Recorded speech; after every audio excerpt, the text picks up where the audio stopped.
So we are right back with a technical preview. We just got the new SCR, the secret, the Super Saiyan 3 Broly Ultimate Agent of Destruction, very on the nose of being an ultimate card and as well as an agent of destruction. So I guess he is the most powerful one, but there's a couple things to consider. One, this is the DBS card game Instagram. If you haven't checked them out, they've been posting a number of things throughout the year and last year, and now they have posted the actual SCR card, the actual card that what it looks like. It actually looks pretty good.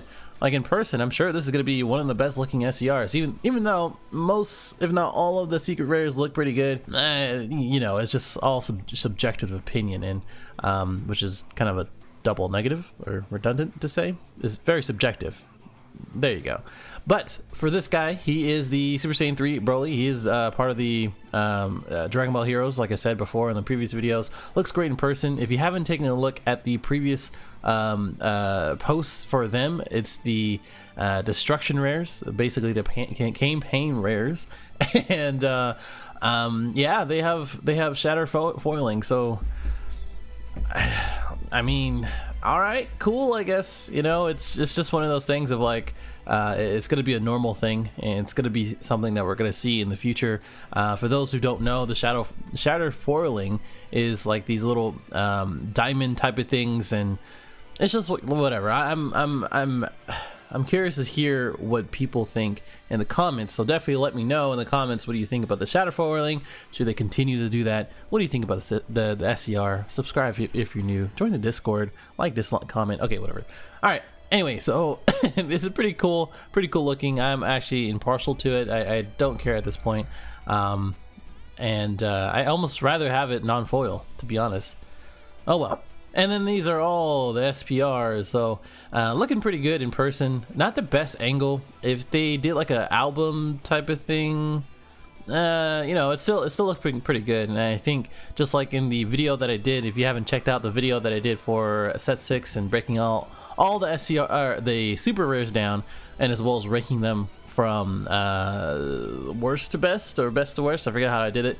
I think it was worst to best, and as far as the art and as well as the effects for it. But let's focus on the secret rare. So the secret rare over here, let's go and bring it over to the Untap platform, I guess, simply because that it is on the Untap. Obviously you can start testing it, and the card itself is interesting. So it's an 8 cost and 1 cost 10k combo, and it's double strike, dual attack, and of course the ultimate tag, because you can only have one. But the auto says, the first auto anyway, when one of your green battle cards with energy cost of 7 or more is removed from the battle area by a skill or KO'd, activate this skill. You can choose all the cards other than this card in your hand and place them in drop area. If you do so, play the card from your hand. So you basically get a free 8 cost 40k dual attack double striker right after something is KO'd, which is gonna be pretty easy. Like, I will let you know, this is going to be turn 3 or 4 type of play if you have this card in the hand. And that's the thing about secret rares, in which, you know, on paper they all seem very good, and as time goes along we all understand, like, hey, you know, the GT secret rare is really good in a GT deck, but in every other deck is just like, the victory strike is amazing and can end games pretty quickly, but you have to do X, Y, and Z to get there. And all these other ones, like the Frieza rare, you have to, you know, be at a certain life to reduce it. And the other part of it is that you kind of have to live until that turn to actually play it, even though it is mostly playable in most decks. So that's always another thing. And then for this one, you also have to have a green battle card, which limits this to green decks, of course, and as well as 7 or more, which is a little limited, and we'll go into that in a little bit. But that's the thing, it's just like you have to have it in the card, you have to draw it, etc. And then the other part of it is that the other auto is that when this card attacks and your life is at 1, yes, not 1, not 2, not 3, but 1, your opponent chooses all cards in their hand and places it in the drop area. Shameless plug, this is similar to the to the PyCon leader that I played against Devin. If you haven't checked out that video, the custom Untapped Battle Series, go check that out. Is basically you drop your whole hand, they drop their whole hand if you have Sparking 15. I did not know they're going to have this sort of concept actually realized in the game, but their life or your life being at 1 is something very tricky to do. And there's 2 things to consider for this one as well. So when they attack, obviously it has dual attack. So the first attack, if your life is at 1, which you probably will intentionally get to 1 either on a take life sort of procedure over here, or on their last attack if you know it's going to be their last attack, which I will also mention in a second why it's very possible to do that now in set 6, is that you get that 1 swing, you guarantee for them to drop their whole hand if you're at 1, and then the second swing, even if they get Mafuba'd or something else, you know, that's the other part of it where the auto still goes through and they still don't have a hand. So the other swing, they don't have a hand unless they have a blocker or something to protect it on the field. They're gonna go ahead and take that double strike 40,000. Like that's just guaranteed. The other part of it is that for this Broly leader, because you can only have, and we flip it over, 2 battle cards in the battle area. If you have a second battle card, you can go ahead and swing, most likely for crit. And some people are teching in, I've noticed in certain decks, the surprise attack Frieza, in which if we look it up, this one, in which something gets KO'd, which this deck will always KO something with the Broly line. You can play this for free.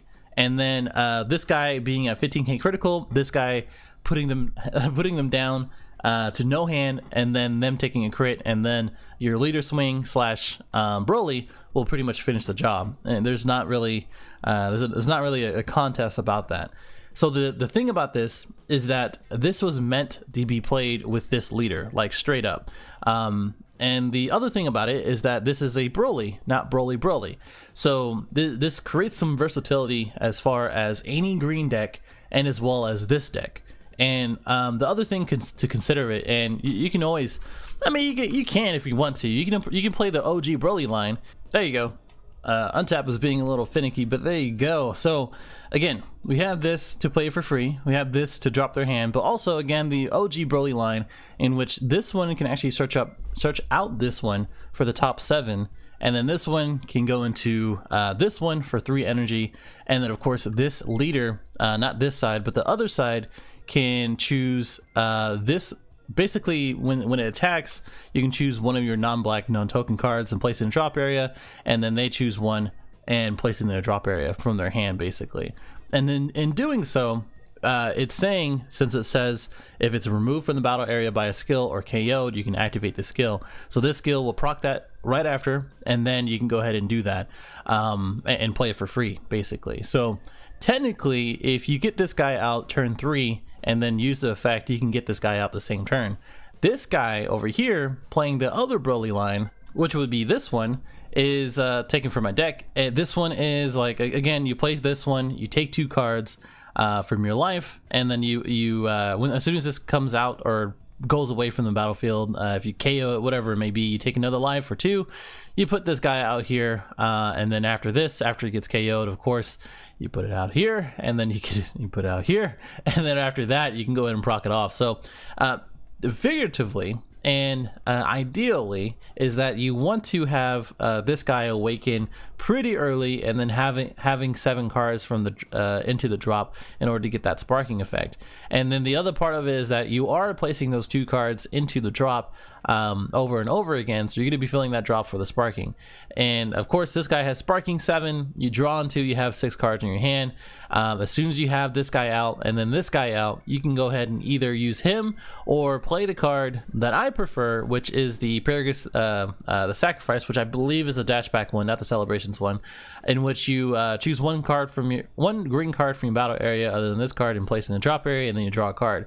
And again, this would any of these would proc off after that. And of course this one, the activate main, you choose one of your battle cards and their battle cards, you KO them. So you have a lot of choices in order to activate these effects and get them off. It's just that, you know, how early do you want to do it, and how much life do you want to take in order to drop their hand pretty much every time that you attack. The downsides of that is, well, taking life so much, and the other downside of that is with the leader card, you have to choose one of their battle cards in order to proc off the effect to KO one of them. So if you're playing against Shenron or something that doesn't play that many battle cards on the field, like an overwhelm deck or something, that's just not going to be ideal. So that's why I like Paragus. That's why I like having a few cards to do that. And of course, I do play a couple of the wrathful charges in order to mitigate anything that, you know, that would be in that situation where I already used this effect, or I can't do this again.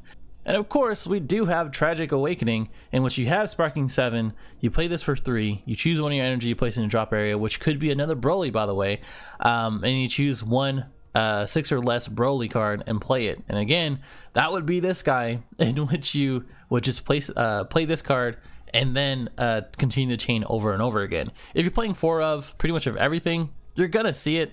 And the other part of it, I'm not sure.